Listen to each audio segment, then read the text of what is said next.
মঙ্গলবার সকালেই উলুবেড়িয়ার পাটের কারখানায় বিধ্বংসী আগুন। দমকল বাহিনীর 10 ঘণ্টার চেষ্টার পরেও সম্পূর্ণ নিয়ন্ত্রণে এলো না পরিস্থিতি। রাতভর জ্বলতে থাকা আগুনের গ্রাসে পুড়ে ছাই প্রায় কোটি কোটি টাকার সামগ্রী। নরেন্দ্রপুরে কালি তৈরির কারখানাতেও আগুনে ব্যাপক ক্ষতির আশঙ্কা। বিধ্বংসী আগুন গিলে খেল কোটি কোটি টাকার সামগ্রী। আগুনে ভস্মীভূত হয়ে গেল বাউরিয়া নর্থ জুট মিল।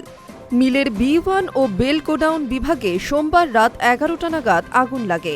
দমকলের 6টি ইঞ্জিনের 10 ঘণ্টা লাগাতার চেষ্টার পরেও আগুন সম্পূর্ণ নিয়ন্ত্রণে আনা সম্ভব হয়নি। ক্ষয়ক্ষতির পরিমাণ কমপক্ষে 40 কোটি বলে দাবি কর্তৃপক্ষের।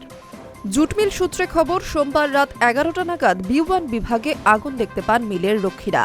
অগ্নি নির্বাপন যন্ত্রের সাহায্যে প্রথমে তারা আগুন নেভানোর চেষ্টা করেন, তাতেও কোনো লাভ হয়নি। ধীরে ধীরে আগুনের লেলিহান শিখা ছড়িয়ে পড়ে বেল গোডাউনে। ভিতরে পাট মজুত থাকায় দ্রুত আগুন ছড়িয়ে পড়ে। খবর পেয়ে একে একে দমকলের 6টি ইঞ্জিন সেখানে পৌঁছায়। সকাল গড়িয়ে গেলেও আগুন নিয়ন্ত্রণে আনা সম্ভব হয়নি। মঙ্গলবার সকালে দক্ষিণ 24 পরগনার নরেন্দ্রপুর থানার অন্তর্গত রামচন্দ্রপুর এলাকায় একটি কালি তৈরির কারখানায় বিধ্বংসী অগ্নিকাণ্ডের ঘটনায় ব্যাপক চাঞ্চল্য ছড়িয়ে পড়ে। স্থানীয় সূত্রে জানা গিয়েছে, মঙ্গলবার সকাল থেকেই কারখানায় কাজ চলছিল। আচমকাই আগুনের শিখা দেখতে পান স্থানীয় বাসিন্দারা।